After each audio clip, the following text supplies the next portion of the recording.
Je suis agent de sécurité incendie au centre hospitalier de Calais.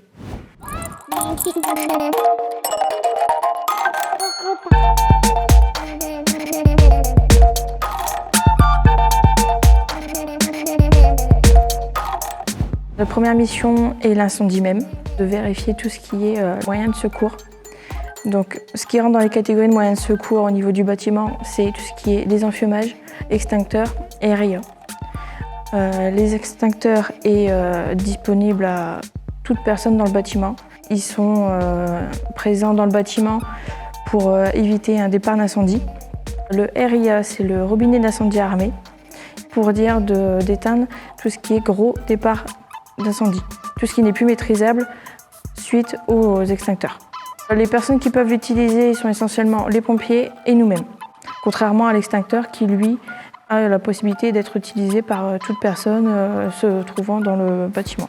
Nos secondes missions au niveau du bâtiment, hormis la vérification de tout ce qui est les moyens de secours pendant nos rondes intérieures et aussi bien extérieures, parce qu'il y a également la vérification des moyens de secours à l'extérieur du bâtiment, et aussi pour éviter tout ce qui est risque de départ incendie au niveau des véhicules.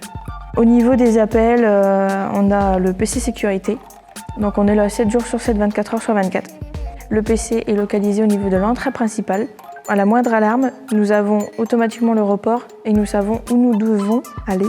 Et ce, avant que généralement l'équipe médicale puisse s'en rendre compte. Nous avons à peu près 5 minutes pour intervenir sur l'alarme en cours. Le système incendie est très sensible pour dire justement de bien protéger le bâtiment. Nous nous occupons également de la zone DZ qui s'intitule Drop Zone.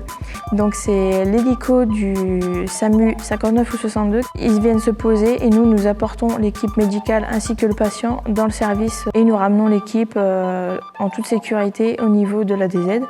Vu les risques potentiels d'incendie avec un hélico, nous avons également tout ce qui est extincteur à disposition en cas de problème. Nous faisons toujours en priorité notre SCSSI, donc la centrale incendie. Nous vérifions également si elle est en parfaite fonction.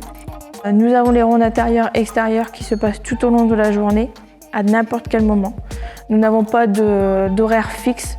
Après, nous avons des missions annexes au niveau de tout ce qui est les permis feu.